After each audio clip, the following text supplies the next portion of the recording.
Hello, Scorpio. Thank you very much for tuning into this week's read. For the main part of the read, I'm using the Light Seers Tarot by Chris Ann.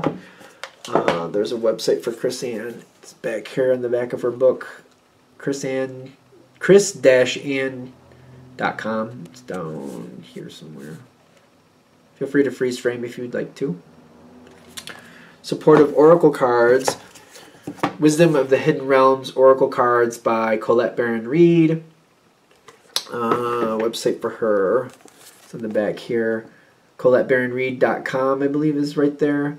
There's also a couple other websites, so feel free to freeze frame if you'd like to, if you want any of that information. All right, Scorpio. Scorpio. Scorpio. I don't know, we're having some fun energy.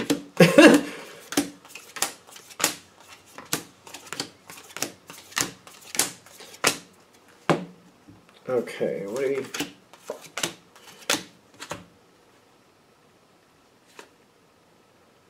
The Arrow Master is like pushing out of the deck. Who is the Arrow Master? Who's the one that wants something? Who wants something? Is it you or somebody else? And what is it that they want?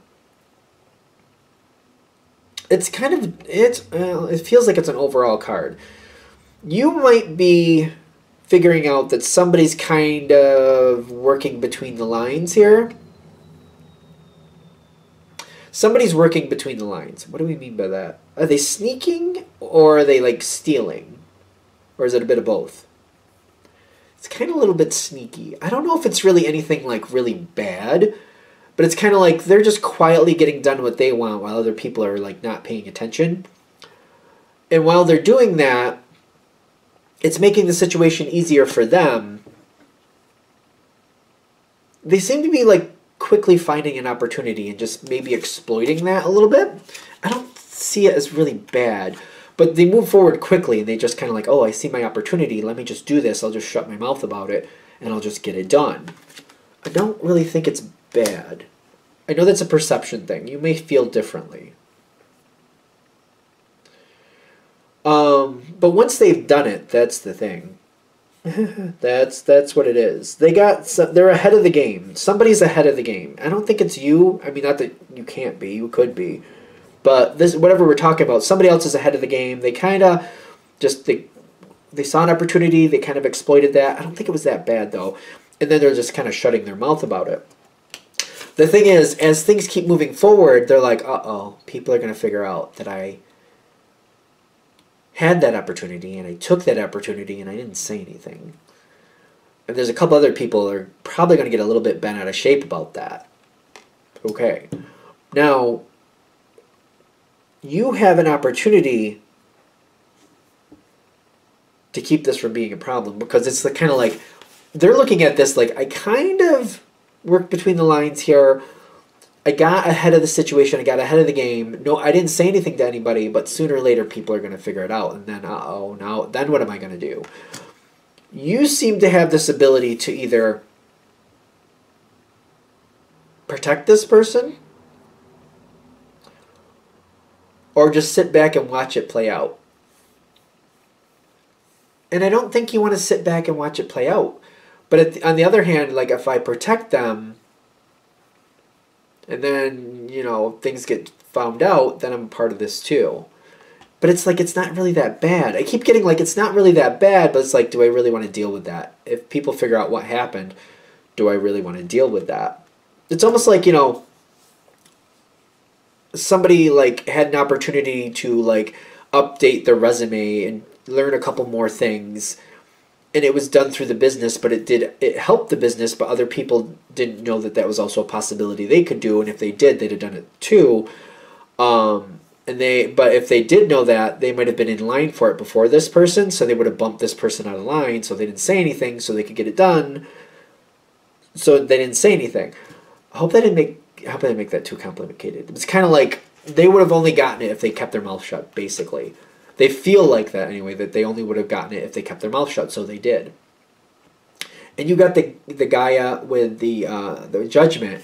You can help this kind of not become a problem. But it's almost like if I do that, I'm kind of showing favoritism, aren't I? I don't know. And it's kind of like I don't really want to show favoritism, but I don't want this to be an issue at the same time. Like, it's not because I don't, like, it's not like I wanted this person to have something before everybody else, but it's already happened and it doesn't have to be an issue.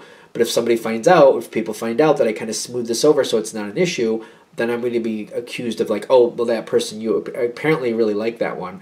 That one must be your favorite. It's kind of like, you know, when your parents, and like they help one of the kids out a little bit more than the rest because they needed it, but then everybody else is like, oh, that's not fair. You let that person get ahead. You apparently they're your favorite. No, it's just that's how it worked out. It was just what worked out for that situation.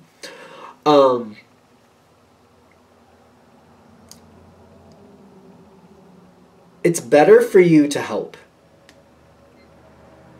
Because I feel like you're the one, if you get involved and you smooth this over, you have access other people don't. You see things other people don't. You connect to things differently than other people do. That person is more concerned about their connection, what they got, and other people being upset with them, something like that. They're not seeing all these other possibilities kind of swirling around them because they're not possibilities for them, but there could be possibilities for other people and even probably you. If you get involved, I think that's where judgment really goes in everybody's favor, not just yours or this person's even. You'll see this, you'll be like, well, wait a minute. I'm smoothing, it's like you're smoothing this out so other people aren't going to realize what happened, but you're like, wait, well, look at that, and what about this, and that person could do this, and I could bring this forward in a different way, and I could actually link people up with this and hook people up with that, and I could hook myself up with this too. And actually, the person who's kind of hiding over here, I could kind of calm their fears about that and also help them move forward a little bit farther than they thought they could. You seem to be, like, having a more broad, like, you know, I'm not going to fear this, but now that I'm not fearing it and I'm helping, I'm seeing so much more that can happen here. This could go so much farther. It's kind of like that person only went so far and stopped because they were afraid they were going to get in trouble. When I connect to it, I'm like, oh, no, we shouldn't stop. We should keep going, and there's more everybody can get from this. You can bring forward a more community solid experience. Kind of like, no, we don't have to dwarf this. Maybe I shouldn't use that word. We don't have to minimize this. We can make this so much better. We can actually, like, let me know, actually, how did you find that? I'm going to make sure nobody gets upset with you. Don't worry. Calm down. It's fine. I got you back. But show me how you found this. Show me what else is here, because I think we can go farther with this. You can get more, I can get something, and other people can be very happy too. Just show me where you got it from and how you came across this information. Give me more information. You got the web weaver, which I think of as communication, divine intelligence and stuff. Well, it's like if you come in and you kind of solidify the whole situation, you just seem to see it in a much better way, and you're like, we can do more. This can be better. Don't worry, don't fear it. Just give it to me and I'll make this work. Now, people are going to have their attitudes. This is not news to you. There's no way. Scorpio knows this. Like, you're not going to be at all shocked that even though you're putting this in a way that it's beneficial for everybody, people are still going to have this attitude like, yep, sure. So-and-so got the first dibs, though. You know? So-and-so was doing this. People are going to have their attitudes. I think we just need to kind of ignore it where we can and minimize it if we have to, if that makes sense. If we have to address it, minimize it, and kind of like, listen, we have too much going on. Let's center on what we can get, not what happened before. Everything's good. Everything is fine. If we don't have to acknowledge it, I say we don't. It's up to you. There is some stress around it, but I'm feeling like let other people kind of like deal with their own. I feel like people would be too centered on what's good. If they get really over-centered on what's good, there's going to be some energy here that's going to be a little bit difficult. But it's kind of like the Ten of Wands. Is this the Ten of Wands? Yeah.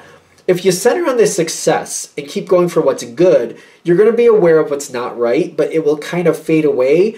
And we don't want to like spend all our energy on what's not working. We want to spend our energy on what we actually want. So let's just center on what we actually want to get from it and just kind of minimize things where we have to, ignore it if we can. If we can, you have to decide if that's appropriate, obviously. And then when it's all said and done, we can go back and clean up little messes if we need to. I feel like what they're saying is like, give it time and don't play into the negativity. Even though you might be trying to like just work it out and kind of like, I'll address it so we can talk it out, that might actually play into it. minimizing it and ignoring it for the most part where appropriate, you have to decide where it's appropriate, will actually move it on. Just give it time for people to realize what they're getting out of it so that they stop centering on how it happened. This isn't really a bad situation, but if people center on the negativity, they're going to amplify that and just kind of make it crappy. It's not something that has to happen. People are going to hold on to things, but you want them to hold on to what they like and keep highlighting what they like. Instead of saying, oh, that person, they were going to sneak away with that, and we never were going to know until it was too late. If we highlight that and talk about that too much, it's going to make such a strong energy. If we kind of step aside from that and go, hey, look what this is. Before we talk about that, let's talk about what's in front of you. We don't want to let this slip away. So let's concentrate on this now and make sure you get what you would like from that. And let's amplify that. Let's work with that to make sure you get something you would like.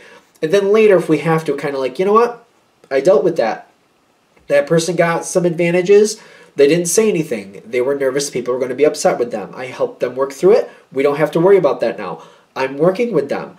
This is more opportunity for everybody. But if we wait till after everything's all taken care of, after everything is settled, it has less of an impact, less of a damage outcome from it, if that makes sense. I feel like we just got to shelve that. Positive, what do we want to grow from it? Deal with that, deal with that, deal with that. Hold that other stuff to the side. Let it kind of diminish.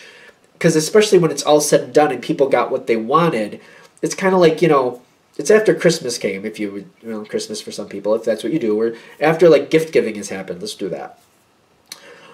Kids going towards that, like if somebody gets something early, or, somebody gets a little extra this or an extra that, maybe their grandparent gave them something, whatever. If you wait till after the big gift giving celebration and everybody got what they wanted, they're going to be in a better mood anyway. They're going to have what they want. So we can address it then and kind of like next time that happens, we'll do it differently. But since we couldn't change it while it was happening, at least at that point, we waited till after, kind of like, well, they're happy. They're happy, so we don't have to deal with cranky people. It's easier to negotiate with happy people. I don't know if I made that really confusing. Maybe I did. But it's kind of like if you wait till after, people are in a better mood, they're easier to negotiate with. If you do it while it's happening and people are like really caught up in the of it, it's harder to negotiate with them. So if you wait till after, if you can minimize and kind of walk away from things while it's a little bit too heated, if you're allowed to, it just works to your better advantage.